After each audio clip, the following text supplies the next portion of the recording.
આજે આપણે બનાવશું એકદમ માર્કેટ જેવી જ ટેસ્ટી અને ચટાકેદાર લીલી ચટણી.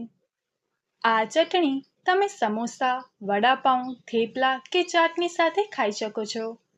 તો ચાલો ફટાફટથી બનાવવાનું શરૂ કરીએ. સૌથી પહેલા આપણે એક મિક્સર જાર લઈશું.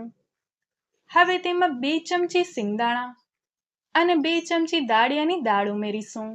આનાથી ચટણીનો કલર અને ટેક્સચર ખૂબ જ સરસ આવશે. હવે તેમાં અડધી ચમચી જીરું અને એક નાનો ટુકડો આદુ ઉમેરીશું. તીખાસ માટે આપણે તેમાં 4 થી 5 લીલા મરચાં નાખીશું. મેં અહીંયા મોળા મરચાં લીધા છે, પણ તમે તમારા સ્વાદ મુજબ તીખા મરચાં પણ લઈ શકો છો. જો તમે લસણ ખાતા હો તો તેમાં 6 થી 7 લસણની કળી ઉમેરી શકાય, જેનાથી તેનો સ્વાદ એકદમ બમણો થઈ જશે. હવે આપણે તેમાં 5 ચમચી મીઠું નાખીશું. તમે તમારા સ્વાદ મુજબ વધુ કે ઓછું મીઠું નાખી શકો છો.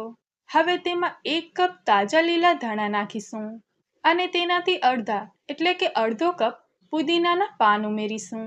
હવે તેમાં અડધા લીંબુનો રસ ઉમેરીશું. લીંબુથી ચટણીનો લીલો રંગ જળવાઈ રહે છે.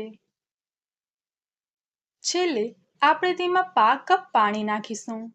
હવે ઢાંકણ બંધ કરીને તેને સરસ રીતે ગ્રાઇન્ડ કરી લઈશું. જુઓ, આપણી એકદમ ઘટ અને રિફ્રેશિંગ લીલી ચટણી તૈયાર છે. આ ચટણીને તમે પરોઠા, થેપલા, સમોસા કે દહીંપૂરીની સાથે એન્જોય કરી શકો છો.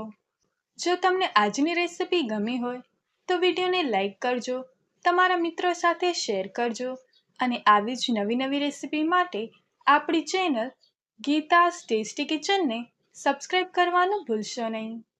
Thanks for watching.